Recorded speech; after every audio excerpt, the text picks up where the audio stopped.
Let it go, Kate. It's time for you to rest now. We make choices every day. Sometimes we take the hard road, but more often than not we take the easy road. Like water, we favor the path of least resistance. At some point in our lives, we all face a situation that pits the sum of our strength against the sum of our weakness. My wife and I faced such a situation, the fight for her life.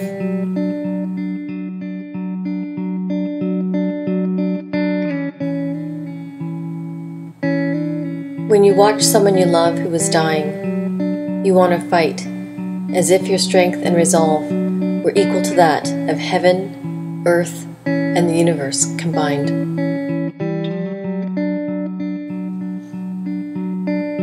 Kate didn't defeat death, but she conquered life. She denied cancer with laughter, and like a saint, she made sure that everyone around her was filled with love. So what's your favorite drink in the morning? Chai latte? Yeah. And what drink do I bring you every morning? Chai latte. Chai latte. I didn't fare so well. When Kate died, my reason for life went with her. But before she died, she planted a seed of hope inside my soul. And I'm gonna be okay, Kate. It's gonna be hard, but I'm gonna be okay. That hope was my promise to her that I would finish my university degree. I desperately held on to that promise because my life depended on it, and I hated that promise because it meant that she had died. 3 months after Kate passed away, I started university and attended my first residency requirement in Victoria, BC.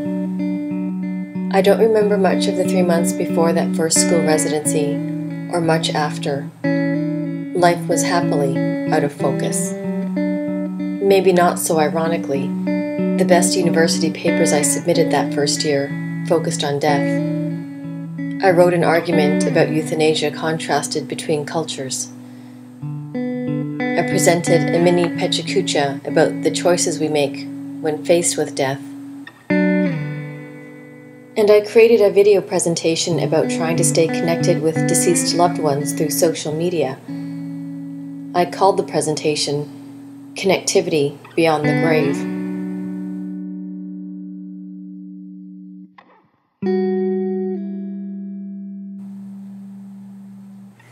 "11 months after Kate died, my promise to Kate to finish school remained strong, but my walls of denial started to crumble.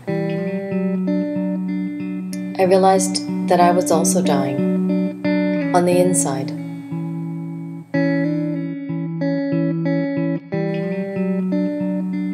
Initially disguised as impatience, anger, and insomnia, my own struggle between life and death had begun.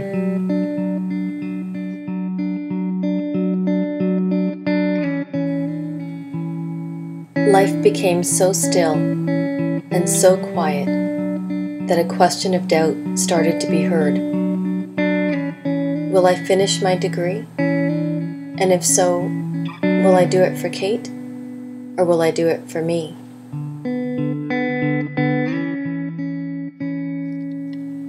Sometimes the sounds of her dying breaths chase me, and I can't outrun them. And then I find my sight situated through the view of her radiation mask, framed by the sounds of her dying breaths.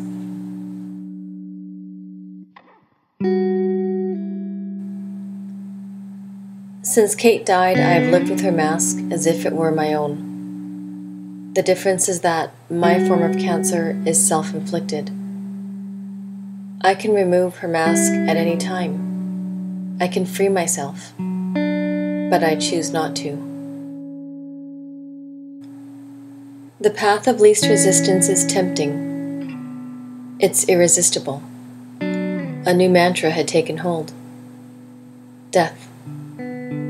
I could find happiness there, I thought, because in death, I could find Kate. After Kate died, I deprived myself of sleep. Sleep meant adding another number to the sum of yesterdays, and that sum represented a growing divide to the past. And the past is where I could find Kate.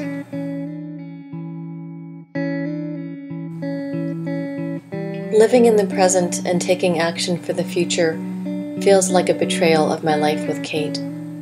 I think of it like this. If healing is my present and a university degree is my future, then sorrow is my past, and that's where I long to be.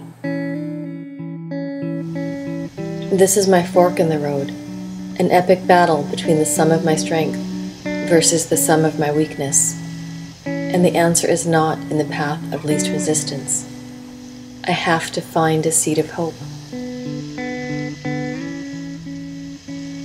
The sound of my counselor's voice plays in my thoughts often. Hers is the voice of reason, gentle encouragement, and difficult truths.